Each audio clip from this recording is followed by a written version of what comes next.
আসসালামু আলাইকুম রহমতুল্লাহি ওয়া বারাকাতুহু। এই রমাদানে আমাদেরকে বেশি বেশি কোরআনিক রেসাইটেশন করতে হবে। কিভাবে অ্যাটাচমেন্টটা আমরা বাড়াবো, কোরআনের সাথে সম্পর্ক জোরদার করার অন্যতম মাধ্যম হচ্ছে কোরআনিক রেসাইটেশন। সেটি কোরআন হাতে নিয়ে হতে পারে, সেটি তারাবির সাল্লাতে মুসল্লায় দাঁড়িয়ে হতে পারে, সেটি কিয়ামুল লাইলে রাত্রির গভীরেও হতে পারে।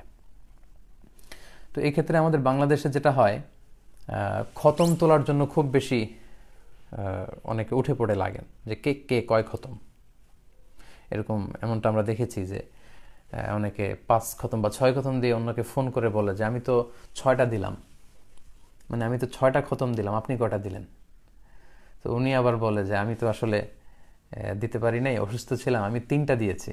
গত বছর 5টা দিয়েছিলাম, এবছর এত বেশি দিতে পারি নাই, 3টা দিয়েছি। এই যে খতম দেওয়ার একটা ট্রেডিশন, মানে 5 খতম, 7 খতম, 10 খতম, এবং সেটা আবার অন্যের সাথে শেয়ার করা বা অনেকটা শো অফের মতো করা, এটা কিন্তু আসলে মূল দাবি বা উদ্দেশ্য ছিল না কোরআন নাজিলের।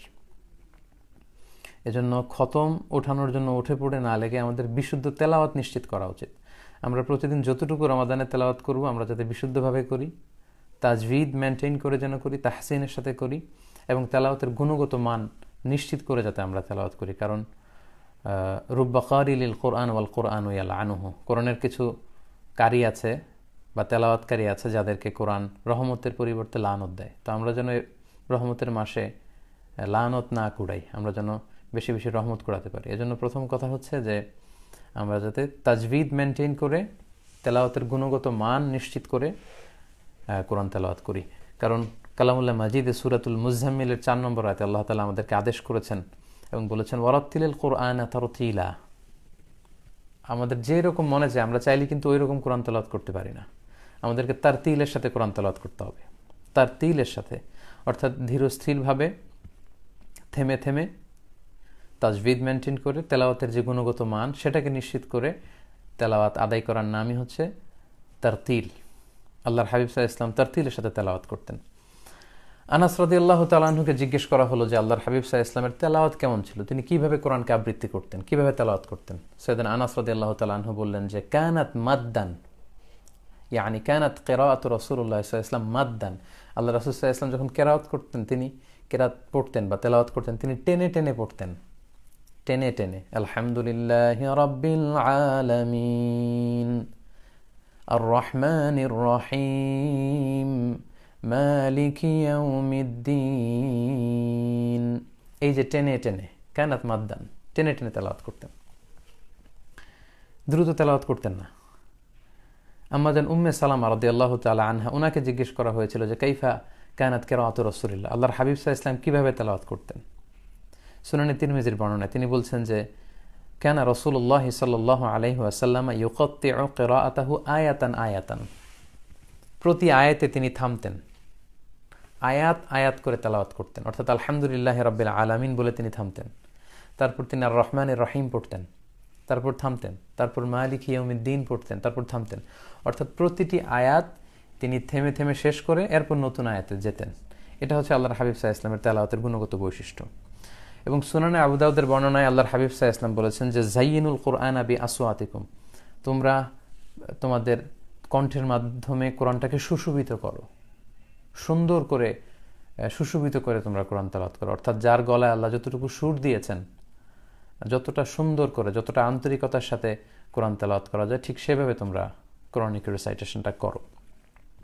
এবং সহিহ বুখারীর এক বর্ণনায় এসেছে যে আল্লাহর হাবিব সাল্লাল্লাহু আলাইহি ওয়াসাল্লাম বলেছেন লাইসা মিন্না মান লাম ইয়াতাগান্না বিল কোরআন, যে গুনগুনিয়ে সুর করে সুন্দর করে কোরআন পড়ে না সে আমার দলভুক্ত নয়।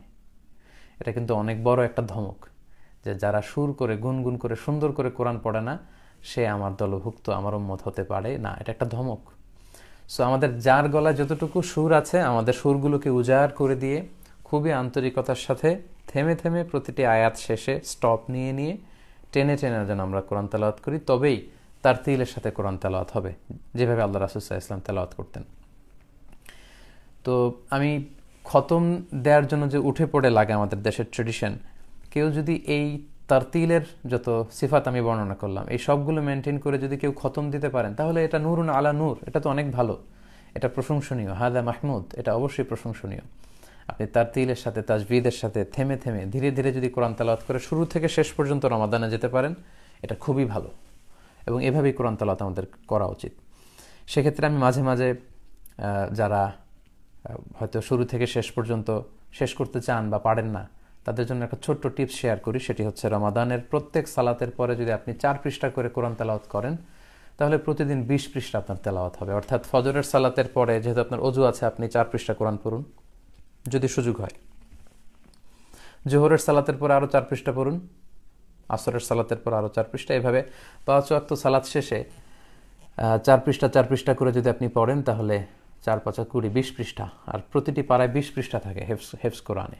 বাংলাদেশের নুরানি যে কোরআন 20 পৃষ্ঠা থাকে, তাহলে প্রত্যেক সালাত শেষে 4 পৃষ্ঠা করে পড়লে কিন্তু আপনি একদিনে 20 পৃষ্ঠা কোরআন তেলাওয়াত করতে পারলেন, এক পারা। তার মানে 30 দিনে আপনি সহজেই 30 পারা এভাবে পড়তে পারেন। এটা হচ্ছে যাদের পক্ষে সম্ভব হয়ে ওঠে না। আর যারা টাইম ফিক্স করে পড়তে অভ্যস্ত, যে না আমি প্রতিদিন ফজরের পরে 2 ঘন্টা পড়ি, বা রমাদানে আমি জোহরের পরে 2 ঘন্টা পড়ি, তাদের কথা ভিন্ন। তাহলে সম্মানিত, শুধু প্রথম কথা আমরা যেটা বললাম সেটা হচ্ছে তেলাওয়াতের গুণগত মান নিশ্চিত করে যাতে আমরা তেলাওয়াত করি। এর রমাদানে আমাদের প্রধান সিলেবাস হবে কোরআন, কারণ অনেক বেশি পরিকল্পনা যখন আমরা নেই, অনেক সময় অনেকের কাছ থেকে এই অভিজ্ঞতার কথা শুনি যে অনেকগুলো পরিকল্পনা রমাদানে নিয়েছিলাম, আসলে কোনোটাই করা হয়নি।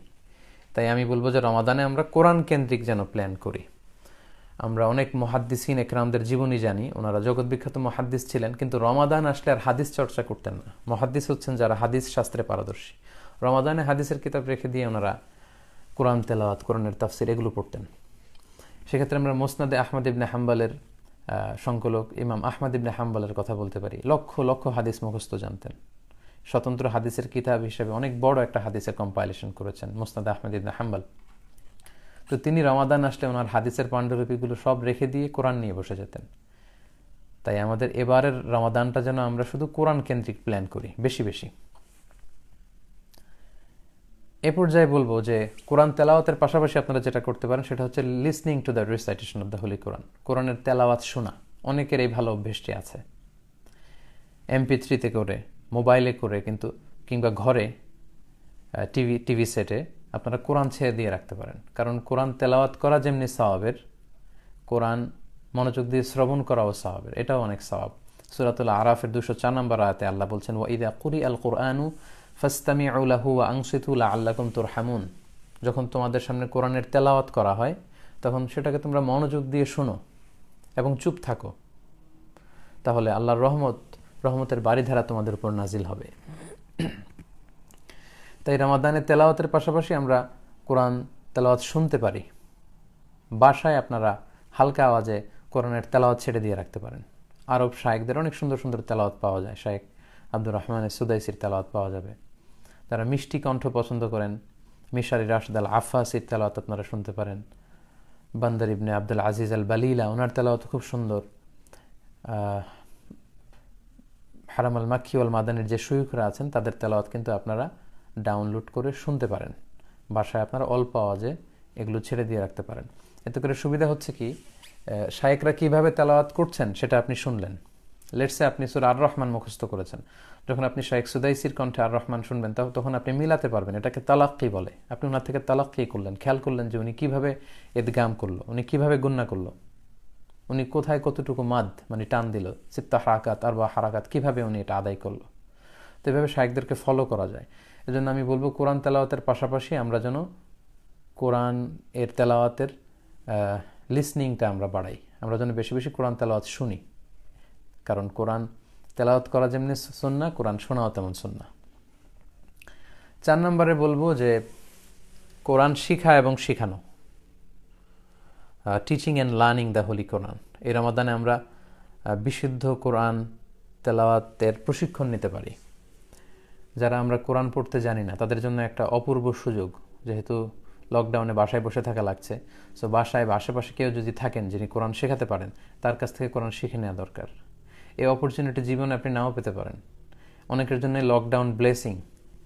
হয়তো এমন এমন কিছু কাজ তাদের জীবনে এখনও করা হয়নি, সেটাই রমাদানের সুযোগ হবে। হয়তো অনেকে শুরু থেকে শেষ পর্যন্ত কোরআনটা পড়ার সুযোগ পাবে বা কোরআন শিখে নেওয়ার সুযোগ পাবে। সো এই অপরচুনিটি যেন আমরা কাজে লাগাই। আমরা একটু শক্ত সিদ্ধান্ত নিলেই পারি। দরকার শুধু আপনার একটা শক্ত সিদ্ধান্ত। The decision is yours. সিদ্ধান্ত আপনার। তৌফিক দেওয়ার মালিক হচ্ছেন আল্লাহ। আল্লাহ তাআলা তৌফিক অবশ্যই দেবেন যদি আপনার একটা শক্ত ডিসিশন থাকে যে আমি কোরআন পড়তে জানি না, কোরআন নাজিলের এই বরকতের মাসে এ রমাদানে আমি কোরআন শিখব। তো সবচেয়ে ভালো হয় যদি কারো কাছ থেকে সরাসরি শিখতে পারেন, শায়েখের কাছ থেকে আপনি শিখলেন, উনি আপনাকে কারেক্ট করে দিল, শিখিয়ে দিল। আর এটার সুযোগ না হলে অনলাইনে